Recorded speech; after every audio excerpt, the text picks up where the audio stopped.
How are you, Harmon? I'm good. It's so good to see you. I should say, actually, I'm great.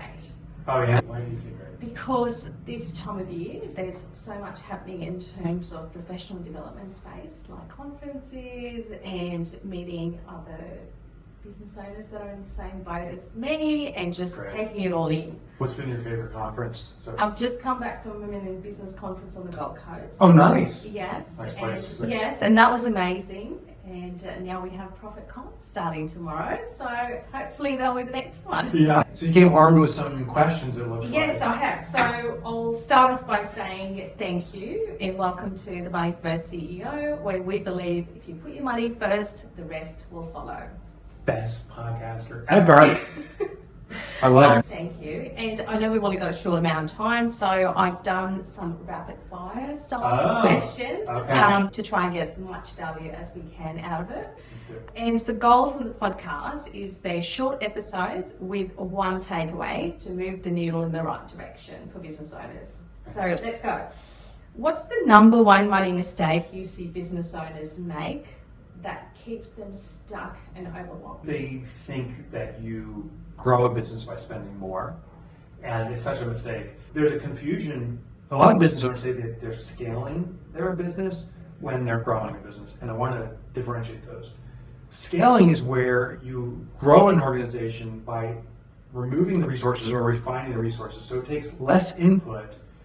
It's an amplitude effect to get bigger output, but growth in the traditional sense is you keep on putting more and more in to get more and more out.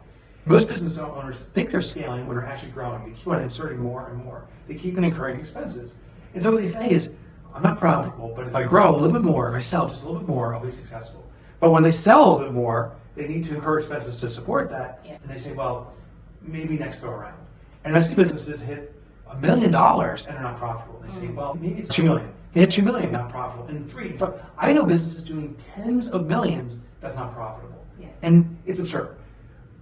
The solution is implement profit first from the get-go to be profitable. What's interesting is the cascading effect. When you take your profit first, you have less money to spend on resources, which means you are forced into scalability.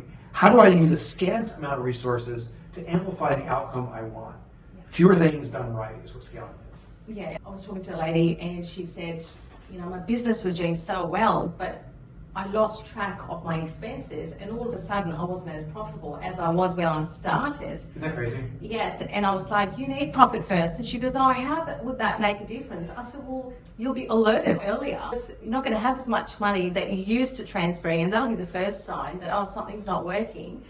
And you'll hopefully take action sooner than leaving it too late. Profit first doesn't fix your business. It tells you what needs to be fixed within your business. So you take your profit, and now you have to figure out how to make it happen. It's reverse engineering. And you see, oh, I'm overstaffed, or oh, I'm paying too much for these supplies and so forth.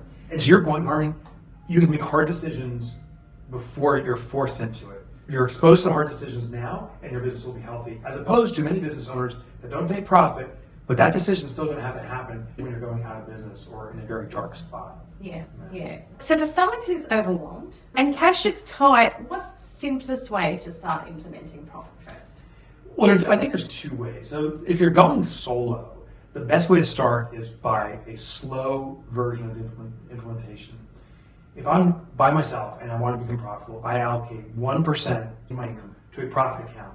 And the reason I start with 1% is it's inconsequential to your business operations. Like if I make $1,000 today and I take 1%, that's $10. I hide it to a profit. I can run my business off $990. I'll find a way. But what is consequential is you start seeing small results. This is based on behavioral work by B.F. Skinner, and he said in the research in the early 1900s that consecutive small wins builds muscularity around that process. But if you're working in a profit first professional, starting slow and let it grow may not be the right process because you may not actually assert enough force in your business to make those hard decisions. If I take 1%, it may not expose me that I'm buying too much in inventory or I'm overstaffed. But if I take 7%, now I may expose it. So what a profit first professional does is you investigate the business and say, oh, you know what, if we move to 6% profit, we're going to start putting pressure on the business in the right way. If we go to 10%, it's going to be too much. It's going to injure them. If we go down to 4%, it's too little. They won't notice. We should start at 6. So when you work with an expert, like yourself, you bring in this gauge to get the fastest results. You move much quicker. The analogy I use is like the gym. You can work out at the gym by yourself and be very successful. But when you have a trainer with a high level of accountability, since you're paying them, you're more likely to show up because you're invested in this outcome.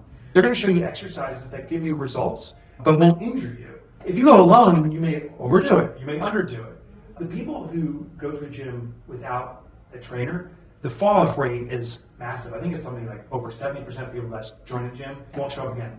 The people that join a gym with a trainer, during that training process, the compliance is like 90%. And if you have a trainer for life, like you never give up. It takes so much longer too by yourself. Oh my gosh. Yes. Yeah. The mistakes, the injuries, the errors, a trainer is the superior method if you want to get healthier, faster results. I think when it comes to money, you need that accountability factor. I'm a Profit First professional. People go, oh, Mike, you wrote Profit First? You don't need one. I'm like, yeah, I need the accountability too. Every Thursday, Karen and Linda, who are certified Profit First professionals, get a phone with me, we go through all the numbers, and we discuss it. What I also like as a business owner myself is I know based upon my Profit First accounts and my bank accounts where I stand, but I don't know the nuances. So I'll call them and say, oh, I don't like the way our Profit First account is trending.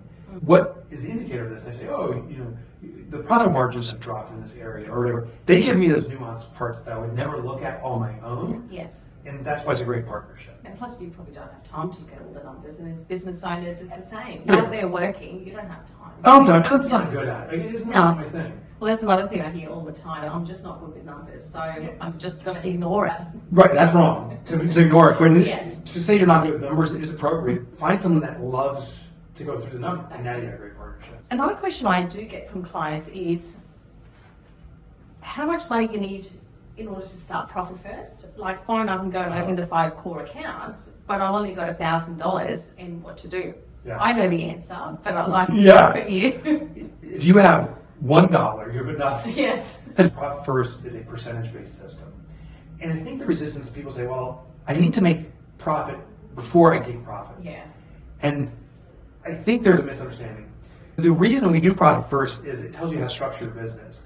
If you don't know how to structure your business and you wait for profit to happen, well, you don't know how to structure your business. Yeah. The likelihood of getting profit is arbitrary. It's unlikely to happen. Ironically, the smaller the business is that starts Profit First, the more successful they are. I was talking with this one company. They're doing millions in revenue. They're trying to implement Profit First. They said, it's challenging us. We don't know if we can cut these costs. We're too established. We have routine. We have customers. And they're fighting it. I just worked with a brand new business with a Profit First professional. And they came in, and they had no revenue. We said, you're going to take 40% profit, or whatever the number was. It was a high number. And he said, okay, because they didn't know better. Within months, they were hitting those numbers. Those two businesses, the exact same industry. They were competitors. The starting was established, but the startup was crushing it because they didn't know the rules, and therefore it worked. And the other business, they had their established way, and they were struggling with it. So the earlier you start, the better. The smaller you are, the luckier you are, but no matter what your size, start today. And another thing I'd say is business owners, especially the ones that say we're not good with money, it gives you guidelines in terms of percentages, what you need to be paying yourself, right. What you need to be putting aside for tax and profit. Otherwise, you're just running blind. The number one mistake I see business owners make is they don't pay themselves. And they then say, I can't, but I have a successful business. And I'm like, you don't have a successful if you're not paying yourself. No. You don't have a successful business. You are a crutch to the business. The business is sitting on your shoulders. That's the most unhealthy thing I've ever seen. Yeah. We have to pay you appropriately. And the best way to look at that is if, Harmon, you left your business today and I had to replace you with an employee, and she had to work as hard as you, be as knowledgeable, be as effective at sales as you, do podcasts, what would I have to pay her? A boatload of money. Yes. Well, guess what? Your company found her. It's you. Yeah. And if your company has you, we have to get there. And maybe it's not going to happen immediately because you haven't been doing that, but we must move there quickly. Yeah, that's a big one. So women tend to approach money differently in business. What have you observed? Different. I wasn't good or bad. It's just Yeah. different. So I work with men, I work with women, and I work with partnerships that are men and women. And I have noticed a distinct difference. Women consistently are more thoughtful around their numbers, a lot more considerate, with the cost of delaying and delaying. I see women say, well, they get caught in the nuances and seem to take very slow, dip the toe in the water steps. So the problem with the challenge that those women face is the rollout takes a longer time. Now, conversely, men seem to move much more definitively. I'm in.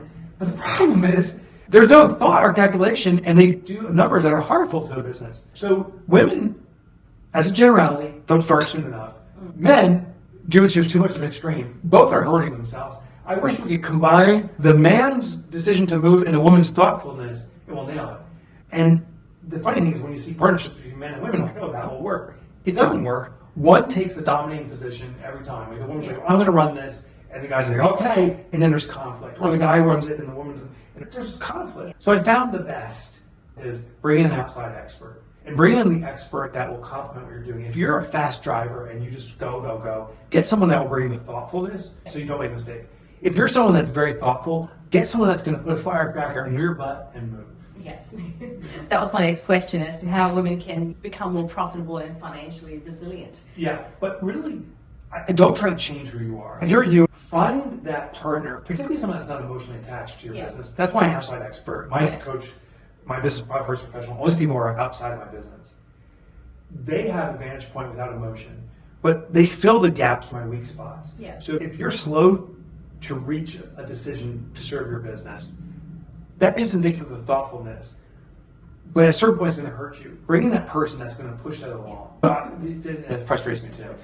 Here's another interesting outside first professionals recognition I had. I've been watching men and women's businesses, and what I find is men, to drive a business forward, will do everything for the business, and as a general rule, will sacrifice family. I'll be less available for my family. Yeah. Women will do everything for the business, but will not sacrifice family. Yeah. The only thing left to sacrifice is sleep.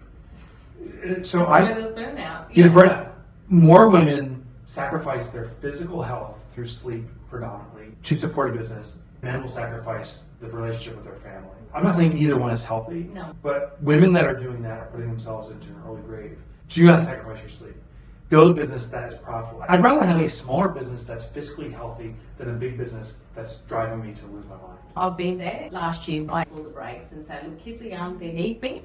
Business can wait, it's profitable. I'm working with an entrepreneurial group that we brought in some PFPs and some other experts. And this one business is struggling. And we're telling them we have to hit the brakes. We don't have enough person power. We're losing client faith. We've got to hit the brakes. And the business owner is saying, I have to grow this thing. I can't stop.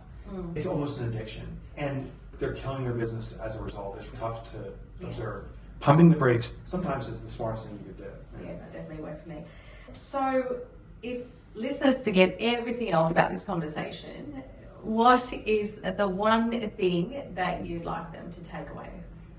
I'll give you what I believe is a profound thought, is your client wants you to be profitable, but they never say that. Like, I would never have a client come to me and say, Mike, I hope you're making a lot of money off of me. You know, can you rip me off a little bit?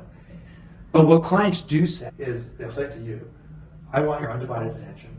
I want to be treated as your number one customer. In this relationship and what you do for me, I want you to be all in on me.